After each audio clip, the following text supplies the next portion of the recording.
Сәлеметсіздер ме, құрметті білім алушылар? Филиппов есептер жинағынан 105-ші есепті шығаратын боламыз. Ең алдымен теңдеуімізді ықшамдап келтіріп алайық. Егер штрихты жеке қалдырайық, тауып алайық. Сонда y-тің квадраты тең болады.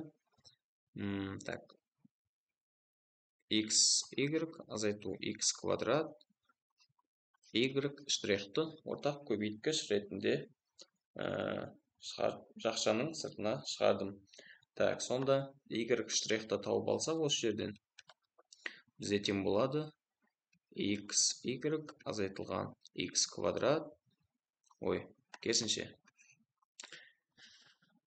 y квадрат xy азайтылған x квадрат. Біз осылай тауып алдық. Байқасаңыздар, теңдеуіміз біртекті теңдеу. Біртекті теңдеуді шешу үшін мына алмастыруды енгіземіз. tx бізде y-қа тең, t'(x) қосылған t, ол бізде y'-қа тең болады. Осы алмастыруды теңдеуімізге апарып қояйық. Сонда t'(x) қосылған t тең болады t квадрат x квадрат бөлінген x квадрат көбейту t азайтылған x квадрат. Осы жерден теңдіктің оң жағынан бізде x квадраттар қысқарады. Сонда t'(x) қосылған t бізде тең болады t-1 бөлшектің алдында t-ның квадраты. Әрмен қарай t'(x) тең t-1 t квадрат. Теңдіктің сол жағындағы t-ны оң жаққа қарай өткіздім және оған ортақ бөлім бердім. Сонда минус t квадрат плюс t. t квадраттар жойылады. Сонда бізде қалғаны мынау ғой. t'(x) тең t бөлінген t-1. Осы жерден айнымалысын ажырата берсек болады. Теңдеуіміз айнымалысы ажыратылатын жай дифференциалдық теңдеуге келтірілді.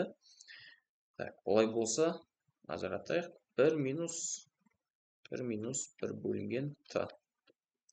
t тең болады x. tx бөлінген x-ға. Интеграл аламыз екі жағынан.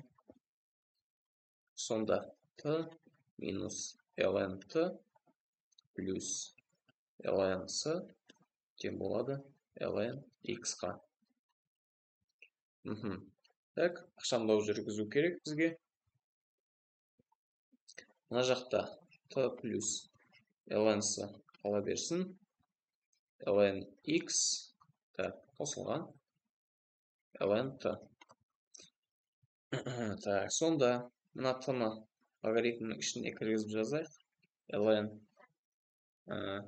e-нің t дәрежесі қосылған ln s тең болады ln t көбейтілген x.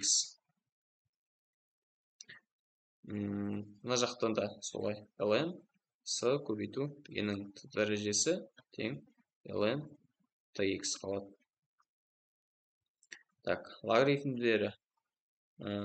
Логарифміне шығарып жазамыз енді. s көбейту e-нің t дәрежесі. Бізде tx нені беретін еді? Ол y-ті береді. Ана t-ны e-нің дәрежесіндегі t-ны алмастырсақ, ол бізде y бөлінген x. Сонда s көбейту e-нің y бөлінген x дәрежесі тең болады y-ға. Бұл бізде теңдеуіміздің жауабы. Есеп шешілді. Теңдеуіміз осындай түрде шықты.